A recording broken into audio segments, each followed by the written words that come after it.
মিডিয়ার মুখ বন্ধ করা এবং সন্দেশখালিতে যে বর্বরচিত জঘন্য অমানবিক ঘটনা ঘটেছে তার প্রকৃত তথ্য তুলে ধরা গ্রামবাসী এবং মাতৃমণ্ডলীর মাধ্যমে তারা সকলেই ভারতবর্ষের সুমহান বিচার ব্যবস্থার মধ্য দিয়ে সুবিচার পাবেন। 144 ধারা শেষ হয়ে যাওয়ার কথা ছিল 23 তারিখে, সেটাকে আবার বাড়িয়ে দেওয়া হয়েছে। 24/2 করার মানে হচ্ছে,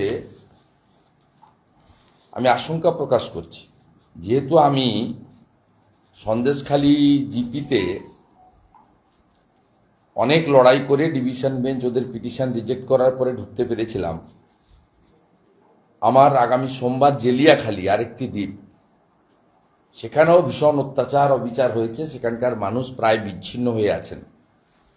সেখানকার মা বোনেদের অনুরোধে এবং বেশ কিছু অন্যায় ঘটনার খবর পাওয়ার বিষয়ে আমি সচক্ষে শুনতে বা জানতে যাব। তাই জেলিয়াখালী জিপিকেও রাখা হয়েছে শনিবার পর্যন্ত। শনিবার এই 144টাকে এক্সটেনশন করে দেওয়া হবে 26-27 পর্যন্ত। আর যেহেতু শনি রবি কোর্ট বন্ধ, যাতে কোর্টেও গিয়ে চ্যালেঞ্জ করতে না পারে। কিন্তু এইভাবে বিগত দিনেও আটকাতে পারেননি আপনারা। 12-15 ফাইনালি আমি গেছি।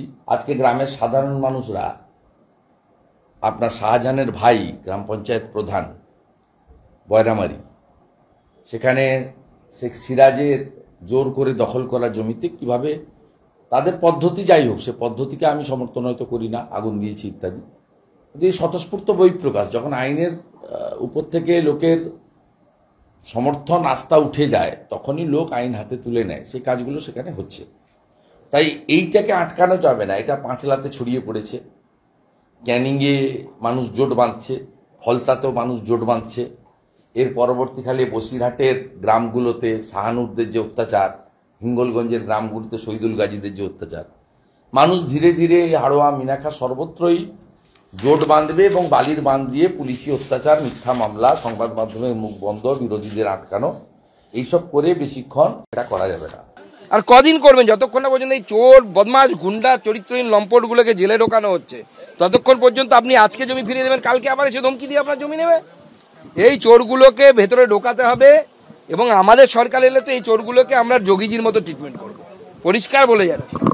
এই বাড়ি বিকাশ সিং এর বাড়ি থেকে বলে গেলাম, মনে রাখবেন, কাগজ লিখে রাখুন প্রয়োজনে স্ট্যাম্প পেপারে, বিজেপির সরকার আসছে, 26-এ আসছে, এবং সেই সরকার এসে এই যারা এই ধরনের অপরাধ করেছে প্রত্যেককে উপযুক্ত শিক্ষা হবে এবং যোগী ট্রিটমেন্ট দেওয়া হবে।